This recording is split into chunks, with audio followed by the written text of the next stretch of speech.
On va se plonger dans une époque où l'humanité a, en quelque sorte, complètement redéfini sa place dans l'univers.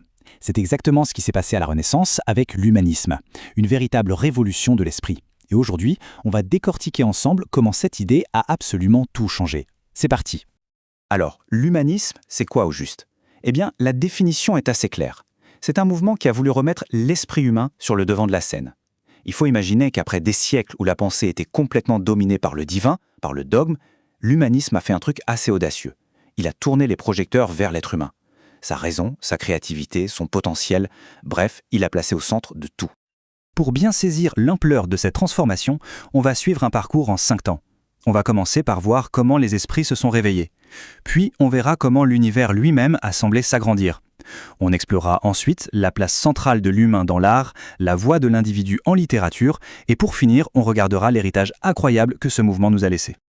Bon, plantons un peu le décor. On est là à la charnière des 15e et 16e siècles. Et attention, loin d'être une période figée, l'Europe est un vrai chaudron d'idées neuves. Tout bouge, tout est remis en question, des cartes du monde jusqu'à la place des étoiles dans le ciel. Et là, tout s'accélère en quelques décennies à peine. C'est fou. Le monde connu, hop, il double de taille avec la découverte de l'Amérique. En France, un roi comme François Ier devient un mécène passionné des arts et des lettres. Rabelais, lui, célèbre la vie avec son géant Pantagruel. Copernic, rien que ça, détrône la Terre du centre de l'univers. Et Michel-Ange, il redessine le ciel de Rome. Chaque événement est une pièce du puzzle de cette nouvelle pensée. Ce grand réveil des esprits, ça a eu une conséquence directe et absolument massive. Les frontières, qu'elles soient sur une carte ou dans le ciel, ont littéralement volé en éclats. Voyons un peu comment. Ce qu'on voit ici, c'est un changement de perspective radical. Il faut s'imaginer, pendant plus de 1000 ans avec Ptolémée, on était persuadé que tout tournait autour de la Terre. Et soudain, Nicolas Copernic arrive et dit « En fait non, c'est nous qui tournons autour du Soleil ».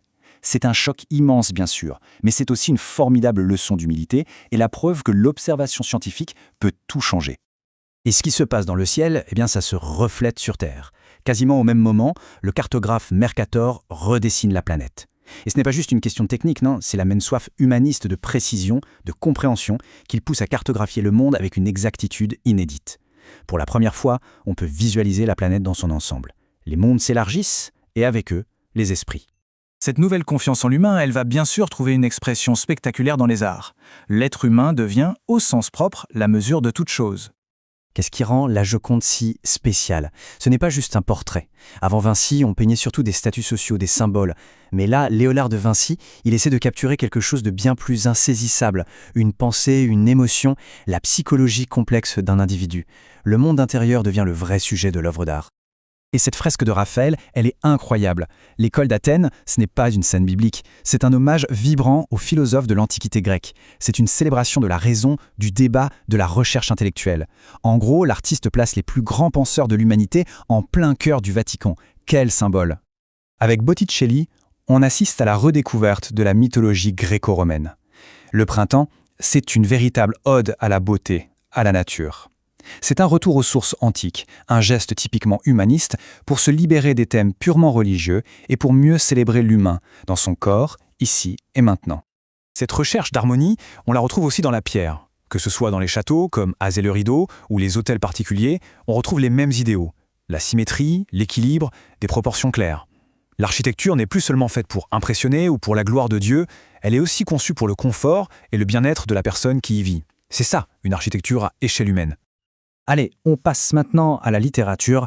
C'est là que cette révolution de l'esprit prend une forme peut-être encore plus personnelle, plus introspective. La littérature nous offre un trio de chocs pour illustrer cette transformation. Il y a d'abord Erasme, un peu le prince des humanistes, qui martèle qu'il faut revenir aux textes antiques pour purifier la pensée.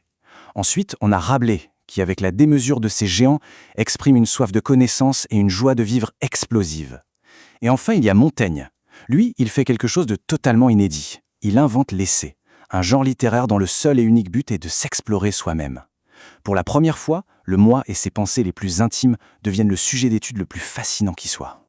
Et cette citation, elle résume parfaitement la double facette de l'humanisme. D'un côté, en se plongeant dans les textes antiques, les humanistes gagnent une confiance immense dans le potentiel humain. Mais d'un autre côté, cette même connaissance leur révèle aussi nos faiblesses, nos contradictions, nos limites. C'est une vision de l'humain bien plus complexe, bien plus nuancée qui émerge. Tout ça nous amène logiquement à notre dernière partie. Qu'est-ce qu'il reste de tout ça? Comment est-ce que l'humanisme a façonné le monde dans lequel on vit aujourd'hui? La rencontre avec d'autres cultures, en particulier celle du Nouveau Monde, a provoqué un véritable choc. Des penseurs comme Montaigne, dans ses fameux essais sur les cannibales, commencent à se poser la question « Notre civilisation est-elle vraiment supérieure ?» Cette interrogation, elle a semé les graines de la relativité culturelle et de la tolérance. Même si ces idées étaient loin d'être partagées par tous, elles ont ouvert une brèche essentielle dans les certitudes européennes. Et cette frise illustre parfaitement comment ces idées ont fait leur chemin. Les idéaux humanistes, la primauté de la raison, la liberté de conscience, en fait, ils ne disparaissent jamais. Ils vont nourrir les libres penseurs du XVIIe siècle, ceux qui osaient questionner les dogmes. Puis, ils éclatent au grand jour avec les philosophes des Lumières au XVIIIe. Ils trouveront même un écho des siècles plus tard chez les existentialistes.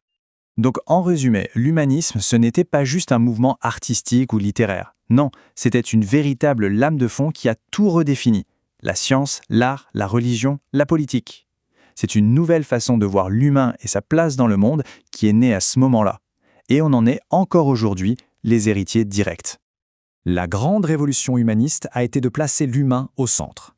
Mais aujourd'hui, face à une intelligence artificielle qui concurrence notre intellect et une crise climatique qui nous rappelle notre fragilité, la question se pose à nouveau et elle est brûlante. Quelle est notre juste place maintenant ?